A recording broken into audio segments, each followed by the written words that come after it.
One thing that I've become very interested in lately has been the use of words through the years. And I know I'm not that, I'm fairly young, and so I don't have that much experience in this specific topic, use of words through the years. I've only been around a few years, but I've noticed and I've been interested in how words are used at certain times and then no longer used and then used. And I'm speaking to my nieces these days and they're saying words I don't even know.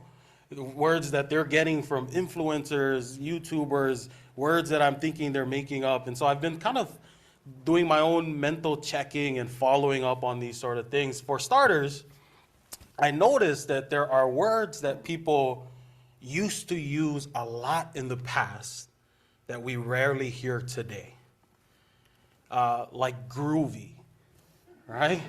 I remember hearing someone say groovy a few weeks ago. I had no idea what this guy meant. Yeah, and honestly, I never heard anybody, refer to something as being groovy. And so I just kind of stood there, one of those conversations where you're acting like you know what's going on and really you have no idea. And it was kind of strange, but he was saying groovy all the time. So I was like, oh yeah, groovy. I also noticed that there are some words that we use today that no longer have the same meaning, the exact same meaning as before. So for example, tweet. Tweet, the word tweet, right? I remember when I was growing up, to tweet was referring to like birds who were tweeting outside, they were singing songs outside. And then somewhere around college, I learned that now humans can tweet too, right? So you just make a social media account and you can tweet as much as you want these days. There are also words that are used now which I never knew existed. For example, has anyone heard the word sus? Sus? I never even knew it was a word. It's a real word. You can look it up in a dictionary. To be sus means that you're acting suspicious, right? So I never knew that. I kind of figured that out. Another word that I recently found out about is adorkable. Adorkable. It's another real word. I had no idea that this word existed. And it means to be socially awkward. I never knew that. But perhaps the most interesting aspect of word usage for me has been how some words have lost their meaning or have been watered down through the years. For example, the word awesome, right? Nowadays, everything that is good is described as awesome. The food was awesome, the school is awesome, my pastor is awesome, everything is awesome, which I think is a little unfortunate because this word that once inspired a sense of wonder, a sense of surprise and amazement, has become kind of a dull word, sort of like nice or cool. And I bring this up because as a Christian, I'm afraid that the same thing might be said of another word, a word so central to our faith, a word Jesus himself used to sum up his entire identity, his entire message. A word upon which he said, hang all the law and all the prophets. The word love. In our passage this morning, the Pharisees come to Jesus and they ask him another one of their test questions. Which commandment in the law is the greatest? And Jesus, without any hesitation, answers right away. You shall love the Lord your God with all your heart, with all your soul, and with all your mind. This is the greatest and first commandment. And a second is like it. You shall love your neighbor as yourself. Love God and love your neighbor. On these two commandments hang everything else that matters in this world. Which I think just highlights the importance of this small four-letter word, love.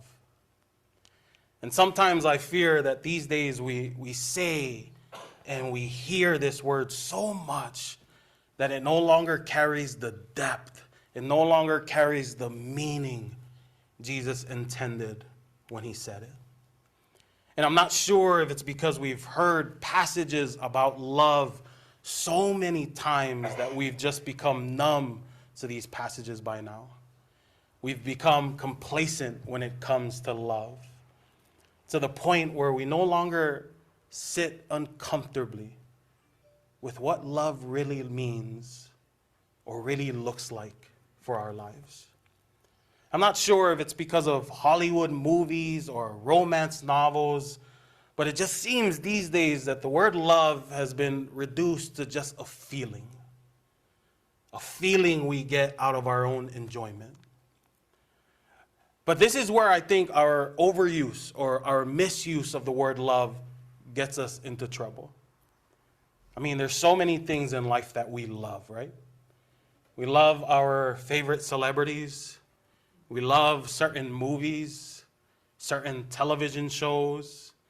We love going on vacation. We love watching our favorite team play.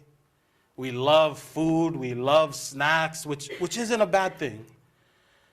But in so many ways, it's different from the love that Jesus talks about in our passage. The love that Jesus talks about is a love which goes far beyond just feelings and emotions. He speaks of a love as something that is active, something that we live out, something that can be felt and experienced, something that is tangible, that can be seen. When I think about the love Jesus talks about and lives out in the Gospels, I always find myself thinking back to the parable of the Good Samaritan. I know some of us are familiar with this parable. We actually studied it in our small group this session. In the parable, Jesus explains what it truly means to be a good neighbor for one another. For him, being a neighbor begins with a feeling of compassion towards one another.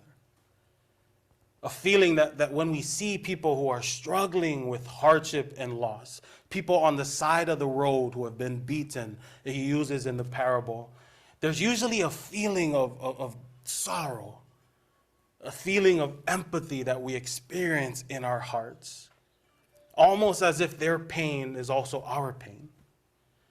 Being a neighbor starts there with those feelings, but it doesn't end there. Jesus takes another step forward to the point where this feeling of compassion that we experience deep inside of our hearts comes alive in a desire to respond.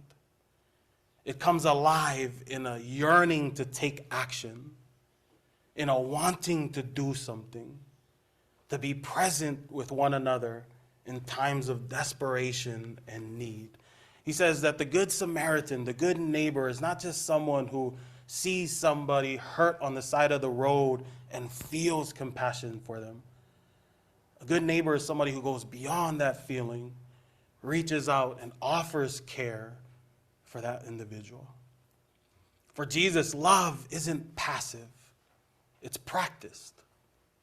It's something that we do, something that we live out, something that it is felt through our words and our actions, through the way that we treat one another. It's something that we can experience in the many ways that we interact with one another. For him, to love is to view and to treat people as God would treat them. To love is to want God's very best for one another. Which, if we're totally honest with ourselves, is a really challenging thing to do. It's easy to talk about. We can talk about love for days. We can listen to passages about love in the Bible over and over again. But to actually live out this love, to love God with every fiber in your being, and to love your neighbor as yourself, it's not so easy. It's actually really, really hard. And I've mentioned this before in one of our other sermons, but love is a currency we often feel like we don't have enough of. I mean, we get frustrated with one another. We disagree with one another. In some cases, we simply don't like being around one another. There are so many moments in life when the last thing we feel like giving people is love. There are so many moments in life when we so desperately want to give up on giving love. We'd rather give people a hard time or give people a taste of their own medicine. It's really just not easy in some situations in our lives to offer this love that we hear Jesus talking about. But I think it's in these moments that we are reminded of these words of Jesus in our passage today. To love God and to love your neighbor. For on these two commandments hang everything else that matters in the world. Which I have to say, it doesn't mean that we become doormats for people. We're definitely called to shine light on hate. We're definitely called to bring justice to the world. But I think Jesus means something like we don't fight fire with fire, or we don't fight an eye for an eye, but instead, in everything that we do, we respond with love. It's interesting to me that it's a lawyer. It's somebody who's an expert in the law and the commandment that comes and brings this question to Jesus. And I find it interesting because when Jesus answers the lawyer's question, he tells him that every law and every commandment that you can think of is founded on these two commandments. And I think the reason I love this response so much is because when I hear these words of Jesus, what I really hear Jesus saying is if we don't have love for each other, then why does knowing all of these laws and all of these commandments even matter? I think I love this response so much because when I read it, I imagine Jesus looking at these law experts and these religious leaders who know everything about commandments, who are trying to test them and telling them that you can be literate in the law. You can remember every commandment in the book. You can recite every passage and every doctrine. But if there is no love in your heart, then what does it all mean? Which I think is the same question Jesus has been asking his church throughout the ages. We gather every week to sing songs, to celebrate God's love for us. We love reciting creeds and remembering special holidays. We bear our testimony and lift up our joys and concerns and prayers. We do all of these things which are awesome, not just good. It's really awesome. Wonderful, truly wonderful.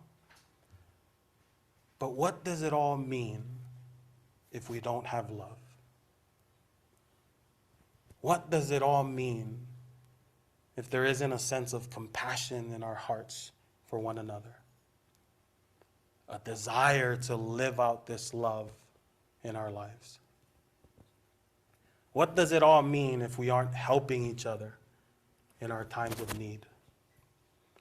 If we aren't reaching across the aisle, if we aren't reaching out to people whom we love, if we aren't willing to talk to people who we don't agree with, or look after people who don't have enough, Jesus says, if not for love, then what does it all mean?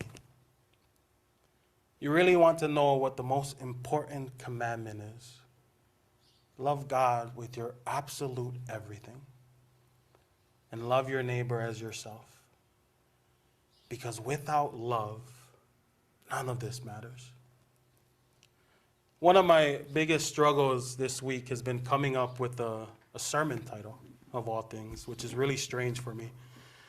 When working on our messages each week, it's usually finding resources that's really hard. It's usually coming up with meaningful content that's really challenging. It's usually trying to make this stuff relevant and somewhat interesting. That's the real struggle. But this week, my biggest struggle, honestly, was coming up with a sermon title. Oftentimes in the week, by Wednesday, I have the sermon title, and maybe by Saturday, I have the sermon. This week, I actually had the sermon on Wednesday. I could not think of a sermon title. And a large part of my struggle, I think, had to do with summing up a summary, or giving a summary of a summary, right? Jesus sums up all the laws, all the commandments. He reduces the hundreds of laws and commandments into 2 short sentences. And I thought to myself, how do I sum that up? You go from hundreds to 2, then 2 to 1. I didn't know how to sum it up even more. And so after much prayer, I ended up with our sermon title for today: The Simplest Answer to Everything. The simplest answer to everything. When I think about Jesus and the way he was able to answer some of life's most difficult questions, I'm always amazed and humbled. Just the fact that he had an answer for these questions amazed me. But also the depth of love and truth in his answers is what really humbled me. Almost every difficult question Jesus was asked, his answer was always boiled down to some form of love. Love in the face of rejection. Love in the form of honesty. Love for your enemies. Love for your neighbors. Love for God. Love to be able to see what no one else is willing to see. Love to be able to listen with an open heart to the concerns of others, even people we don't agree with. Love for the outcasts and the downtrodden. Love for the widows and the orphans. Love to be willing to speak truth to power, even when it's inconvenient and challenging. Love for God and love for one another. For on these 2 commandments hang everything else that matters in this world. Thanks be to God. Amen.